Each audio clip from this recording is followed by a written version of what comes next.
I'd like to call this meeting of the Princeton City Council to order. Clerk, call the roll. Mayor Mabry. Here. Councilmember Newman. Here. Gomez. Here. McCall. Here. And Selesky. Would you please stand and join me in the Pledge of Allegiance? I pledge allegiance to the flag of the United States of America and to the republic for which it stands, one nation, under God, indivisible, with liberty and justice for all. We're going to go now to public comment. Public comments will be given at the beginning of the meeting as well as the end. We'd like to have you limit your comments if possible to 3 minutes or less. Is there anyone here who would like to speak to the council during public comment? Otherwise, you get a second chance at the end of the meeting. Seeing none, we'll go on to the approval of the minutes, please. I move that we approve the minutes from our regular council meeting on November 3rd, 2025. Second. We have a motion and second on those council meeting minutes.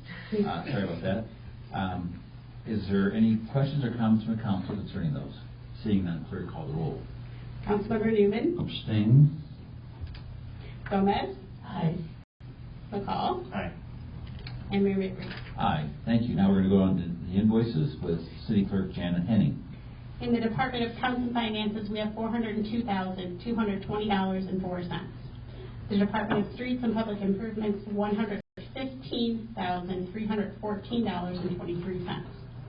Department of Public Safety, $239,706.38. And the Department of Public Property and Utilities, $1,129,522.93, with a grand total of $1,886,763.58. Mayor, all council members present have they've done that. All council members, yeah, they have. Okay. All council members present have confirmed the reviews of all invoices and are now submitted for disposition. I move that we approve the invoices as presented. Second. We have a motion and second on the invoices. Any questions or comments concerning those invoices? Seeing none, clerk, call the roll. Councilmember Newman. Aye. Gomez. Aye. McCall. Aye. And Mayor Mabry. Aye. Now on to the resolutions, please. We have Resolution R-25-028, requesting temporary closure of Illinois Route 26 from Putnam Street to Peru Street on Friday, December 5th, 2025 for a Christmas parade. I move that we approve Resolution R-25-028. Second. We have a motion and second. Any questions on that? Otherwise, we'll go ahead and vote on that, please. Councilmember Newman. Aye. Gomez. Aye. McCall. Aye. And Mayor Mabry. Aye. And that is our Lions Club putting that on. This is, I think, the third year for that. Right. Great. Thank you. Next on the agenda, we have Resolution R-25-029, a resolution accepting the proposal and awarding the design-build contract to Ringland Johnson Construction for the City of Princeton Fire Department expansion project. I move that we approve Resolution R-25-029. Second. We have a motion and second. And before we vote on that, we're going to have Teresa give an update and a presentation, please. Sure. Just a little bit of an overview before we go into a couple of slides up there for you to look at. We did have what we call a work group, a committee that's been kind of going through this process, obviously made up of mostly from the fire department. They know what they need for the project. So we had the chief, 4 firemen, right? Planning and zoning administrator and myself kind of sat through and kind of vetted the RFPs that came in and went through the process of interviewing the RFP applicants. So about 2 weeks ago, we had 2 of the finalists come in, and they gave a little bit more of an in-depth presentation, allowed us to ask some questions, mainly focusing a little bit on, well, what we were focusing on was timeline and cost, obviously was the big thing. So we narrowed it down to, and I think you've all gotten this update for me, so it's going to be repeated here again, but Wagman Construction out of Aurora, which focused mainly on health, wellness, and the creativity, or what I call the aesthetics of the design of the projects. Their costs were roughly about $600 to $650 per square foot, with a timeline of approximately 1.5 years for a build-out. Ringland Johnson out of Cherry Valley focused on their timeline, the costs, and the building for the department's needs. Their timeline was closer to 9 to 12 months for a complete build out, with a proposed $450 per square foot building cost, which in the grand scheme kind of comes up to about $1 to $1.5 million less than the other contract. So the work group met again to review the presentations and the RFPs one more time. We just kind of want to go through with just the group, kind of throw some thoughts out there and what everybody was thinking. They were unanimous in their decision to go with Ringland Johnson for the reasons mentioned above, the areas that they're focusing in on.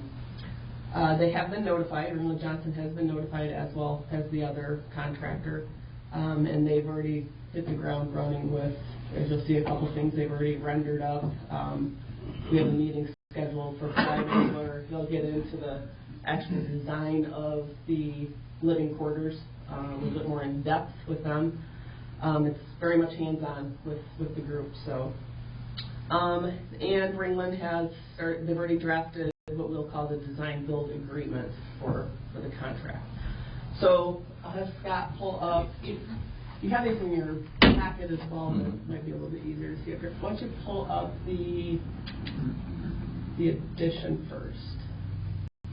Which part of it? Oh, the overview of it. There we go. So that's obviously the footprint, so you can kind of get acclimated to where the addition actually goes.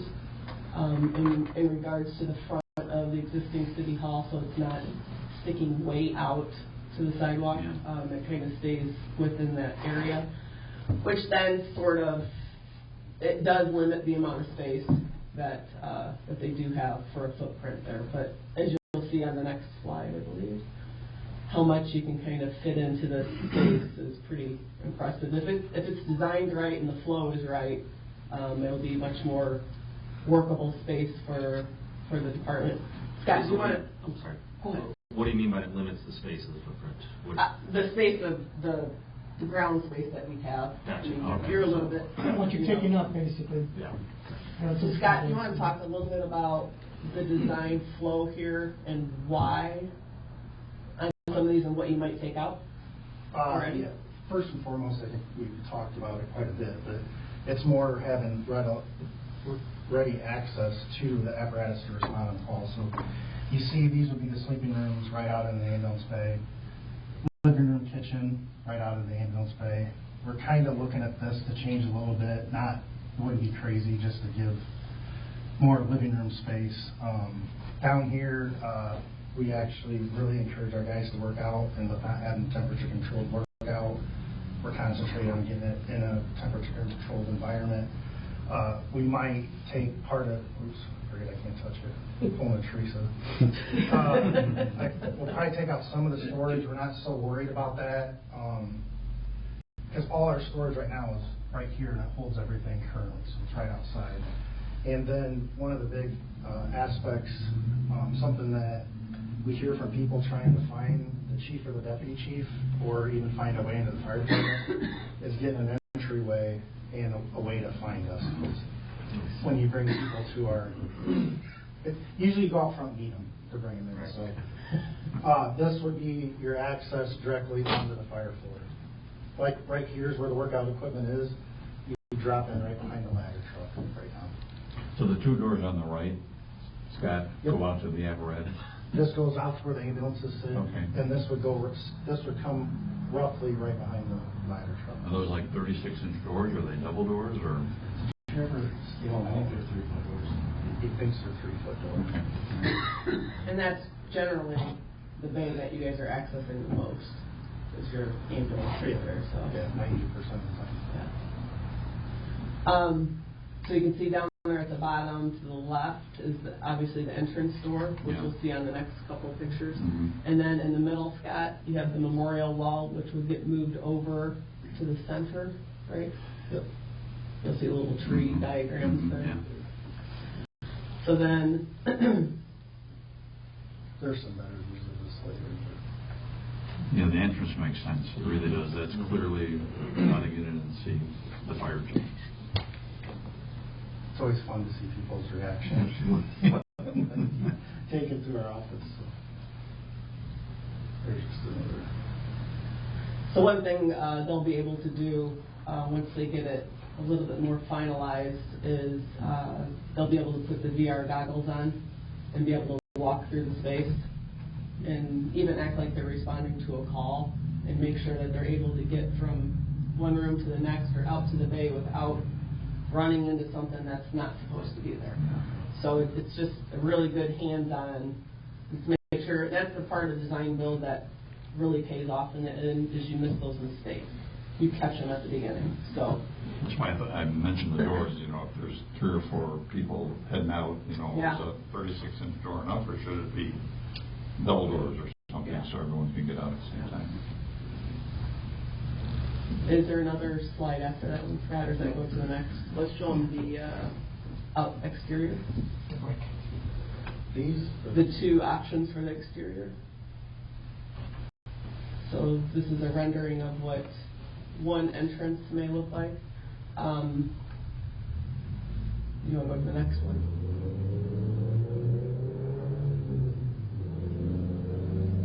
And there's another option there.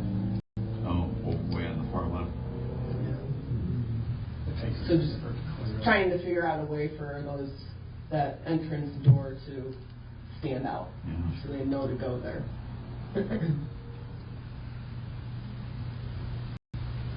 These are the 2 options you've seen. That first one up high, it kind of blends in better with the old historic city hall, in my opinion. Just the whole thing. Can you go back to the whole facade, the front of that, please? Which one, the historic one? Yeah, let's do. That's a very attractive looking addition. I mean, it's very professional. But if you look at our old city hall, how you look at the Brook Peak on that, and then you go over, at least there's a little bit of, we're pulling in a little bit of history with the one that's in that one. Just kind of. If you'll notice, the windows, Oh, Very nice. everything's kind of the same. the stone header. Very nice. Okay. Do we have Just the? FYI, this is the most expensive option. Yeah. By like another 50 grand type thing. No, it was like almost 30. Yeah. It looks like the other one was kind of framed in stone. Yeah, it was like 6 or Prefab. 7. Well, I agree. I think the peaked door entrance is the way to go. It just ties into the old city hall. Yeah, it does. Go to the timeline one. So they've kind of temporarily or put together a proposed timeline. Obviously, it'll adjust as things go, but they know when to bid for the best bidding, when they can start purchasing items at the least amount. As summer approaches, obviously, supplies will get a little bit more expensive. So they've got it as a final completion. I had a heart attack. Is that August? August 17th. August 17th. So August of 20. this next August. It's It's just like that's just really fast. Isn't that great though? Well, it is, but so and with this company, they will stick to that as close as they can, unless something weather permitting, things unforeseen like that, comes up. right? But okay, so I did mention, or I guess I was talking to you, Mayor, before the meeting. One thing that they have presented is, and you'll see in the resolution, is a not to exceed amount. That number is going to be fairly high. That we'll see in the resolution is like a 1.8. That is including if the soils are bad, meaning they have to do some prep work to the soil out here.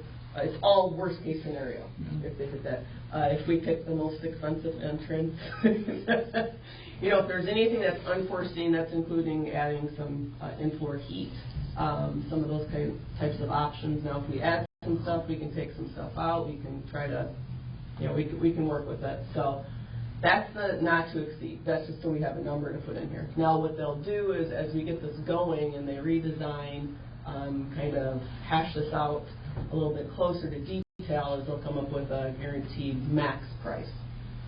So what that'll mean is the project will not go over that maximum price, and it also factors in a 5% contingency, which means we have a little bit of 5% wiggle room if something comes up.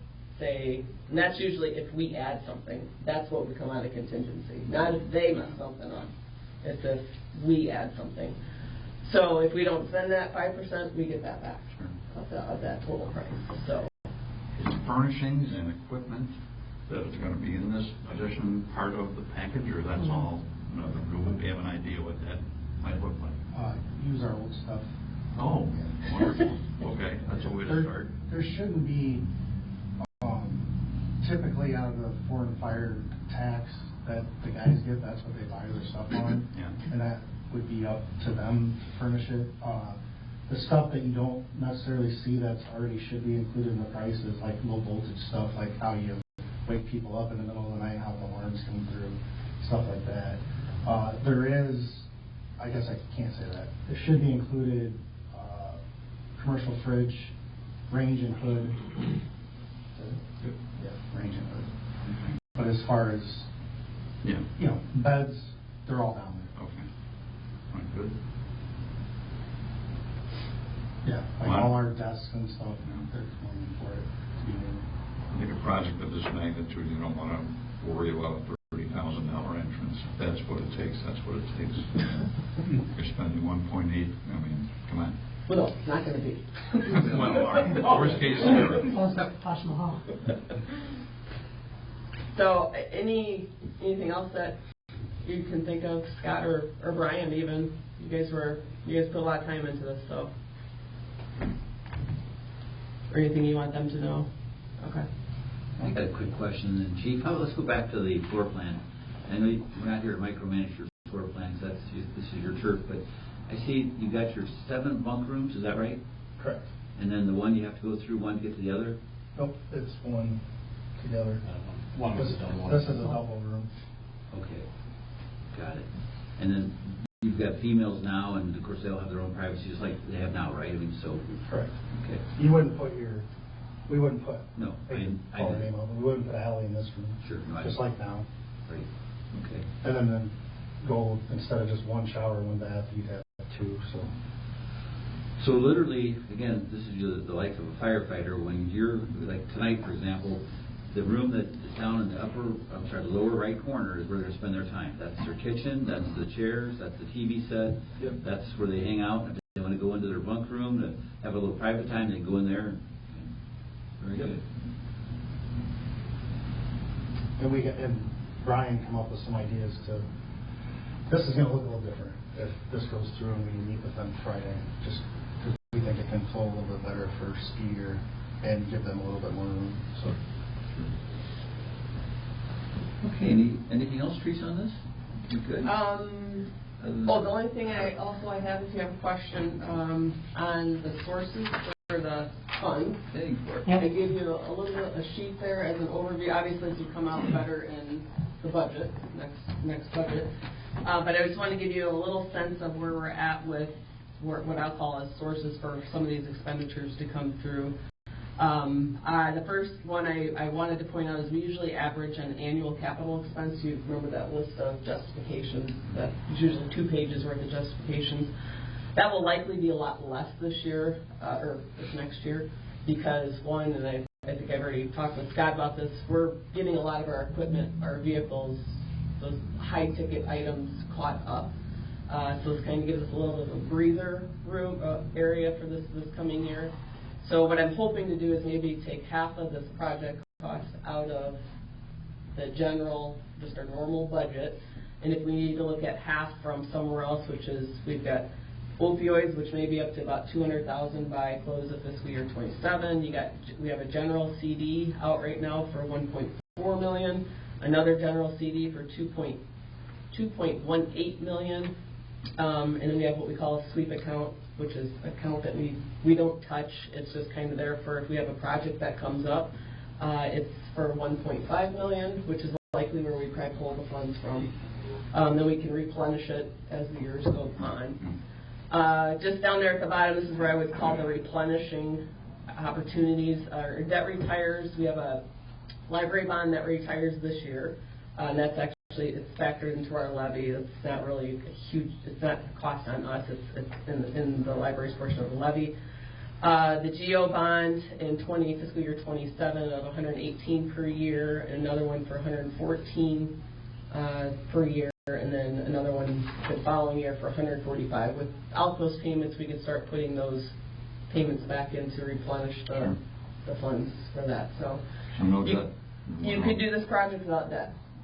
So, yeah. For just a question for the opioid balance, is that money that we already have? And the other question can actually be used for that, because I know some of those funds were meant for specific things that can be used for. Obviously, the ambulance would be one of them when you're actually going for a call to be able to go ahead and give Narcan to an individual that is overdosed. So, is that kind of the justification that it's being used for? You can basically swap out your expenses, ultimately. Now, do I even think we'd have to touch it? I really don't think we'll have to. If we have, we've got a couple payments on ambulance? No, that's done. We just have the engine. So, any supplies, if it's anything like that, we can use it for that. Or we use it for, things with the So you basically would spend it on that and then just move that money out? You just use it for that stuff instead of what we would take out of the general. Because it is funds sitting there that just keeps, I don't know, it seems like every month we're getting a new settlement that comes in, and where's this money? It just keeps coming in. So we need to make sure we're using it. And you do have to report, I have to report on this every quarter. So to report where it's being spent. So it is being accounted for. Any questions on the sources? Okay. And your CDs, I think you're in the 4.5% range in your CDs, roughly, give or take. And your sweep account's probably not bringing much in right now. So, and that's the thing about sweep account. I understand it's readily available. So obviously that's where you want to cannibalize what you said. You grab from there. Okay. Any questions of the council? You don't cannibalize, you utilize. Okay. Well, I cannibalize. I or you could say control the conversation. Steal computer to pay Paul, but okay. Yeah, that's yes. what I say. Okay. Okay. Are we good? Oh, I do want to touch on real quick. I don't know. Maybe it was before the meeting. There was a question on in the resolution. There's the proposed project consists of 2 phases. So phase 1 is this project. Phase 2 is the new substation. I guess I did talk about it. They all presented on it. This is not a for sure thing. It's not committing that we're getting there, but when it comes to that time, if it gets to that point, we don't have to go through the whole RFP process again. We'll be ready to go. So. Good. Except for the time as far as the cost would be. The cost, yes. Well, again, these folks, I know that up in Rockford, they're very well respected. This general contractor, design, build, the Ringland Johnson folks. So, okay, good job, Teresa, and the Michael Ziering helped, and then of course the fire department. We appreciate you guys. This is your project, and we don't want to micromanage, but if we can find a way to get that front entry looking good, Jerry, right? Yep. Okay. What's 30,000? Okay, well, let's think about that. Okay. If we. What's in a new car? I won't tell you what the You'll have 124,000 left over Well, in the what? library. I won't tell them what the committee voted unanimously. I don't know, Oh, except for. Let's spend the other one. Okay. Well, that happens. That's not us. That happens. Okay, well, good project. We want to get this thing moving forward. And I know that I told Teresa that the nice folks out of LCN, Allegiant, they said, man, that anytime we're doing anything that we could use their products, they appreciate that. Because they have a tendency to look up at anything we do as far as door closures and hardware. So. Yeah, so glad you brought that up. One thing that they will do is when they actually handle all the bidding for us as well, but they will vet all of the bidders and give local preference. Great. So obviously we've got Crescent right here. You have these options to use local contractors if they go through the vetting process and make sure that they're bonded, that they're all that kind of stuff. So yeah, I'm comfortable with that. Yep. And we just want to make sure those LCN door closers are on these rascals, so they get 260 people out there working. So, okay, very good. Thank you for your hard work on that. I think now we're ready for a vote. Go ahead, if you would, please. Councilmember Newman. Aye. Gomez. Aye. McCall. Aye. And Mayor Mabry. Aye. Thank you. Now we're on to the board appointment, please. I move that we appoint Richard Heaton to a 3-year term to the Public Arts Commission, ending on April 20th, 2028. Second. Motion and a second on that. Is there any questions or comments from the council? Otherwise, we'll go ahead and vote on that. Councilmember Newman. Aye. Gomez. Aye. McCall. Aye. And Mayor Mabry. Aye. Okay. City manager report, please. In your packet is just a reminder that Thanksgiving holiday City Hall hours and garbage schedule. City Hall offices close at 3:30 on Wednesday, the 26th, and continuing through Friday, November 28th, in observance of Thanksgiving. Just a reminder, Thursday garbage will be picked up on Monday, December 1st, and Friday's garbage will be picked up on Tuesday, December 2nd. That one's going to be confusing. Monday, December 1st, and Tuesday, December 2nd, garbage routes will remain the same. But also, and these are not recycling pickups, so no extra garbage pickup or brush pickup the week of Thanksgiving. So if people have extra garbage that they tag, we pick those up on Fridays. We will not be picking that up. So I'm sure we'll put a reminder out on that. Also in there is the police pension fund, so report for that. Okay. Anything else, Teresa? I don't think so. How about an overview? I know you gave the council, but real quick, you were at Dixon for 2 days with Main Street Illinois program. How did that go? Actually went very well. We had some pretty good speakers. Ironically, they focused in on, we'll talk about this in the morning, the business development districts. We had a couple of presenters on that and how they utilized it, how they went through the process. A lot on branding, which was a hot topic and is one that we're trying to talk internally about, how to make sure that we've got a good branding for the whole community. One of the other interesting topics was AI and how communities are using AI, and holy cow, it's eye-opening. It is really eye-opening how well you can use that for the good. There's some bad sides to it too, but it's really eye-opening. Like regarding the administration of City Hall, using some AI technology. You can use, they use it actually in grant applications. Yeah. You upload the grant application, you have your notes typed in there, and it re-types it out for you and gives you an indication. You say, okay, give me pointers on how to get better points on my application. It'll does it all for you. It's impressive. But Ben Sondergroth did the presentation on that, and I know him from past working, and he's just smart. He's just, the way they're using it now is unbelievable. So Wonderful. yeah, some good speakers from all around the state. Hosted in Dixon. Yep. Yeah. Good. Okay. Thank you for going to that. And Michael was going to that as well. All right. Let's see. On the mayor's report, the Habitat for Humanity home is, if you get a chance to drive by, it's all closed in. It's got the windows, the siding, the shingles. They're in there hanging drywall.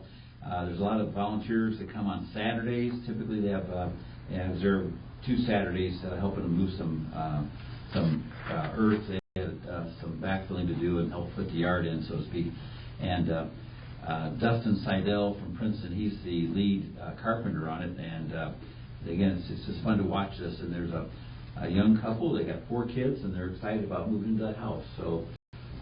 But I'd say they're about 2 months away now from getting in there. Again, the drywall's just getting hung, and they got to do some, obviously, finish work and get a kitchen in and a bathroom. But it's looking good. I was going to just say real quick, I know we got lots going on here for this coming weekend. And Jenica, did you want to make any comments about that? Just annual Christmas walk this weekend, Friday through Sunday. Extended store hours on Friday night. And then all fun things with Santa and carriage rides on Saturday and carrying over into Sunday. So it's all online.